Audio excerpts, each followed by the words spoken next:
നല്ല കിളി പോലത്തെ കുട്ടികളാ. പല പല ബ്രോക്കർമാരിൽ നിന്ന് ഞാൻ തപ്പിയെടുത്തതാ. ഇതില് എന്റെ എല്ലാ കണ്ടീഷൻസും ഓക്കെ ആയിട്ടുള്ള കേസുകൾ എത്രണ്ണുണ്ട് അത് പറ. അതിപ്പോ പറയാൻ പറ്റില്ല. കാരണം കുട്ടിയെ ഇഷ്ടപ്പെട്ടെങ്കിൽ മാത്രമല്ലേ അതൊക്കെ അന്വേഷിക്കേണ്ട കാര്യമുള്ളൂ. ഇത് നോക്ക്, എന്തൊരു സൗന്ദര്യം. വല്ല സിനിമാക്കാരും കണ്ട അപ്പ തപ്പിക്കൊണ്ടുപോകും. ശരിയാ, പ്രേതമായിട്ട് അഭിനയിക്കാൻ പറ്റിയ മുഖം. ഇത് നോക്ക്, ഈ കുട്ടിയുടെ ശരീരം കണ്ടാൽ തന്നെ അറിയാം ഇതിന് നല്ലതുപോലെ കുക്കിംഗ് അറിയാമായിരിക്കുമെന്ന്. ഇത് കണ്ടോ, വയലേലകളുടെ പശ്ചാത്തലത്തിൽ ഒരു ശാലീന സൗന്ദര്യം. വയലേലകളുടെ ശാലീന സൗന്ദര്യത്തിന്റെ പശ്ചാത്തലത്തിൽ ചുരിദാറിട്ടൊരു കരിങ്കുരങ്ങെന്ന് പറയുന്നതായിരിക്കും കുറച്ചുകൂടെ ശരി. വിഷ്ണു, അതെ, എന്നെ ഇങ്ങനെ ടൂരിന് മാത്രമാണ് നിന്റെ ഉദ്ദേശമെങ്കിൽ നമുക്ക് ഈ പരിപാടി ഇവിടെ വെച്ച് അവസാനിപ്പിക്കാം. അതാ നല്ലത്. എടാ, ഒരു പെണ്ണിനെ നിനക്ക് ഇഷ്ടപ്പെട്ടില്ലെങ്കിൽ പിന്നെ ഈ ശാലീന സൗന്ദര്യം കൊണ്ട് നീ ഉദ്ദേശിക്കുന്നത് എന്താണെന്ന് പറ. എന്താ നിന്റെ നാവ് ഇറങ്ങിപ്പോയോ? അല്ല, ഈ ശാലീന അതങ്ങനെ എക്സ്പ്രസ് ചെയ്യാനൊന്നും പറ്റില്ല. വേണമെങ്കിൽ എക്സാമ്പിൾ പറയാം. നമ്മുടെ ഓഫീസിൽ പുതുതായി ജോയിൻ ചെയ്ത സ്റ്റെനോ ഇല്ലേ, ലതിക. അതുപോലത്തെ ഒരു ശാലീന, നിഷ്കളങ്ക, ഗ്രാമീണ സൗന്ദര്യം. എക്സാക്ട്ലി.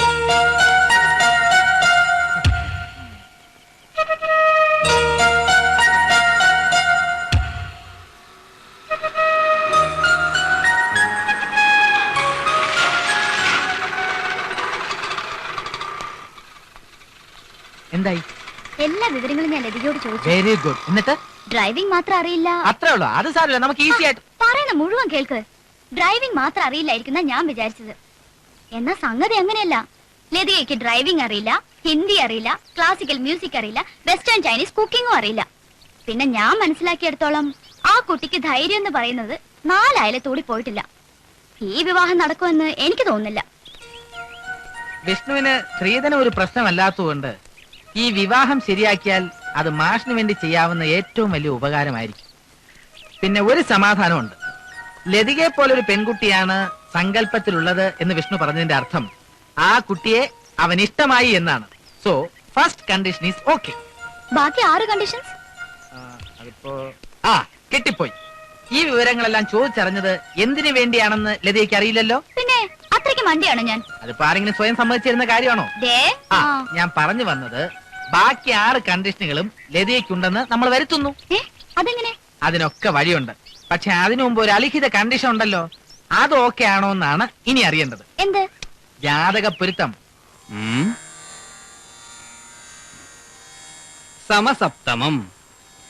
ഇത്രയും പൊരുത്തമുള്ള ജാതകങ്ങൾ ഞാൻ എന്റെ ജീവിതത്തിൽ ഇതുവരെ കണ്ടിട്ടില്ല. 10ൽ 8 പൊരുത്തങ്ങളും ഒത്തു വന്നിരിക്കുക. മുജ്ജന്മ ബന്ധമാ.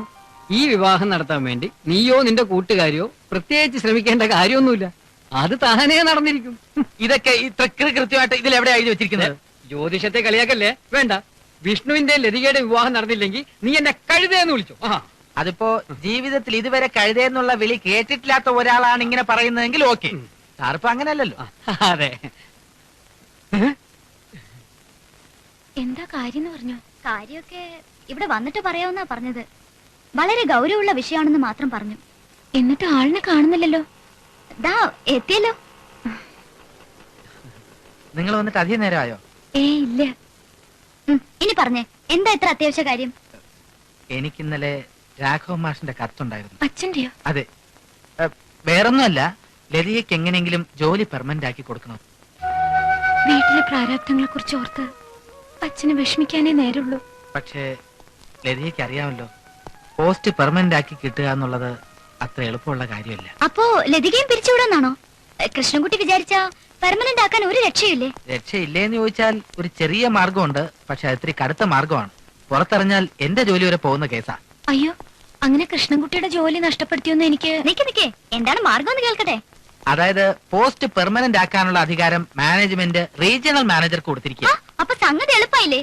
റീജിയണൽ മാനേജർ ക്ലോസ് ഫ്രണ്ട് അല്ലേ? അവിടെ നിങ്ങൾക്ക് തെറ്റി.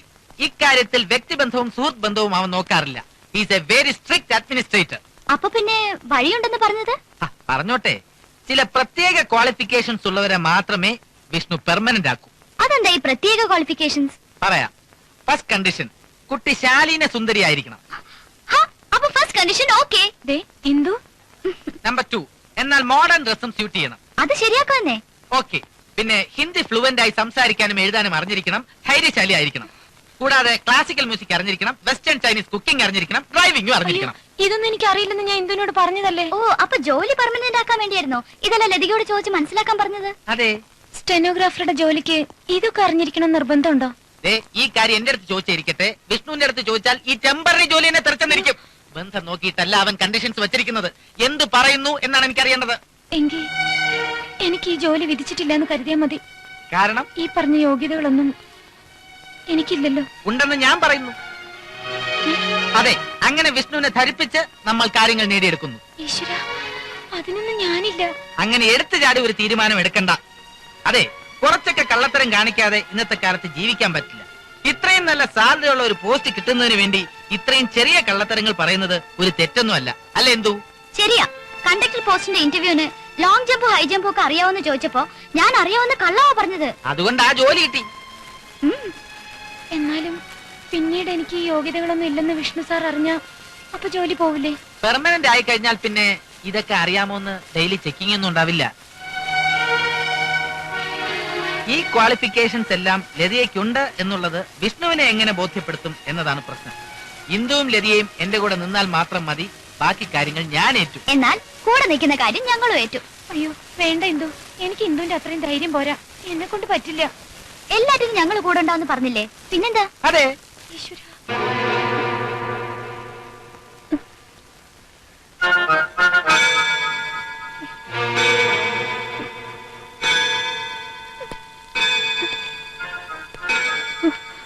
ഇങ്ങനെ അങ്ങ് പേടിച്ചാലോ? ഒരു നല്ല കാര്യത്തിന് വേണ്ടിയല്ലേ. ഞങ്ങൾ പറഞ്ഞു തന്ന പോലെ അങ്ങ് ചെയ്താൽ മതി. വരുന്നുണ്ട്, തുടങ്ങി.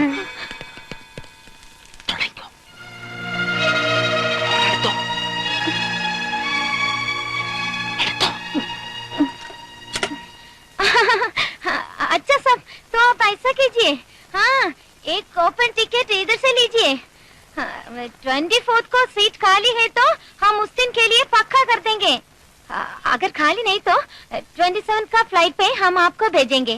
हाँ साहब, एक और तरीका भी है. आप 24 को इधर से बम्बई जाइए. उधर से आपको कनेक्शन फ्लाइट जरूर मिलेगा.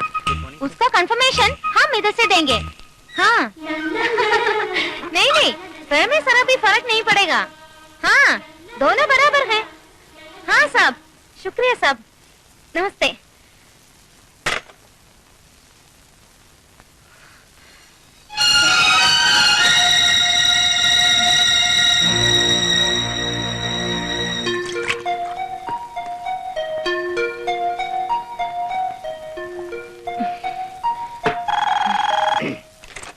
Yes sir. Yes sir. എന്നെയോ? എന്നെയാ? ആ എന്താ? ആ കുട്ടി ആരോടാ ഹിന്ദിയിൽ സംസാരിച്ചത്? ഹിന്ദി മാത്രം അറിയാവുന്ന ഒരു കസ്റ്റമർ ഇങ്ങോട്ട് വിളിച്ചതാ. അയാളുടെ കടിച്ചാ പൊട്ടാത്ത ഹിന്ദി ഞങ്ങൾക്കാർക്കും മനസ്സിലായില്ല. എന്താ ചോദിച്ചത്? അല്ല ഒന്നുമില്ല, നല്ല ഫ്ലുവന്റ് ആയിട്ട് സംസാരിക്കുന്നു. അതെ, ഇടുക്കി ഡാമിൽ നിന്ന് വെള്ളം തുറന്നിട്ട് പോലെയല്ലേ സംസാരിച്ചത്. ഡിംപിൾ കപാടിയെ തോറ്റു. ഈ രാഷ്ട്രഭാഷ മതി മതി, പോണം. നോക്കിക്കേ, എത്ര സ്റ്റൈലായിട്ടുണ്ട്. അയ്യേ വേണ്ട എന്തു, ഒന്നാമത് എനിക്കിതൊന്നും തീരെ ചേരില്ല. അത് സ്വയം തീരുമാനിച്ചാ മതിയോ? ദേ ഇതോടെ ഒന്ന് ഇട്ട് നോക്ക്. ആ ഇപ്പൊ നോക്കിയേ, കണ്ണാടി എവിടെ? ഇവിടെ ഉണ്ട്. കളിയാക്കല്ലേ, നീ ഒന്ന് ചുമ്മാ എഴുതി. ആദ്യം തന്നെ ഈ പേടി ഒന്ന് മാറ്റ്. ആ ഇപ്പൊ നോക്ക്, നന്നായിരിക്കുന്നില്ലേ? എന്റെ ഈശ്വര, ഇതൊക്കെ വിഷ്ണു സാറിന് ഇഷ്ടപ്പെട്ട പിന്നെ പെർമനന്റ് ആവുമ്പോ ഓഫീസിൽ ഇതൊക്കെ തന്നെ ഇട്ടോണ്ട് വരാൻ പറയുമെന്ന് എന്റെ പേടി. പിന്നെ നീ ഒന്ന് പേടിക്കാതിരിക്കെ. പെർമനന്റ് ആയി കഴിഞ്ഞാ എല്ലാവരും അവരുടെ ഇഷ്ടമല്ലേ. ഇതേ കേരളമാ, ആർക്കും ആരും അത്ര പെട്ടെന്നൊന്നും പിരിച്ചുവിടാൻ പറ്റില്ല. എന്റെ കാലെന്തോ ആവുന്നു. ഒന്നും ആവില്ലെന്നേ. ഇപ്പഴും റിഹേഴ്സൽ എടുത്തില്ലെങ്കിലേ പിന്നെ ബുദ്ധിമുട്ടാവും. ആ കാലം നേരെ വയ്ക്ക്. ആ നടക്ക്. ആ ഞാൻ വീഴും. പേടിക്കണ്ടതേ, നടക്ക്.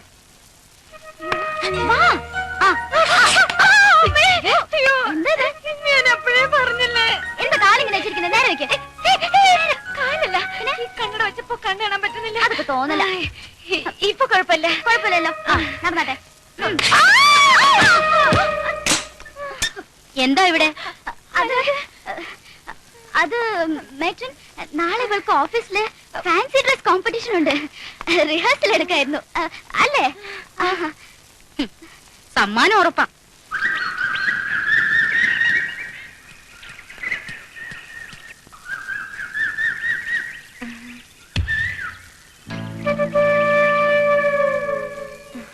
ഇരിക്കെ. സാധകം ചെയ്യായിരുന്നു. അതെന്താ ഇവിടെ? അത് ഹോസ്റ്റലിൽ അതിനുള്ള സൗകര്യമില്ല. പിന്നെ മറ്റുള്ളവർക്കൊരു ശല്യമാവും. നല്ല സ്വരം, നല്ല ജ്ഞാനം, നല്ല ഭാവം. ലതിക ഇത്ര നന്നായിട്ട് പാടുമെന്ന് എനിക്കറിയില്ലായിരുന്നു. പാരമ്പര്യമായിട്ട് സംഗീതമായി ബന്ധമുള്ള കുടുംബമാണ് ഞങ്ങളുടേത്. കല്യാണിയാണോ കാമ്പോജിയാണോ ലതികയ്ക്ക് ഇഷ്ടം? ആരാത്? എനിക്കവരെ പരിചയമില്ല. നല്ല ഹ്യൂമർ സെൻസ് ആണല്ലോ. അങ്ങനെയൊന്നുമില്ല. ഞാൻ കാരണം ഇനി സാധനം മുടങ്ങണ്ട. വരട്ടെ.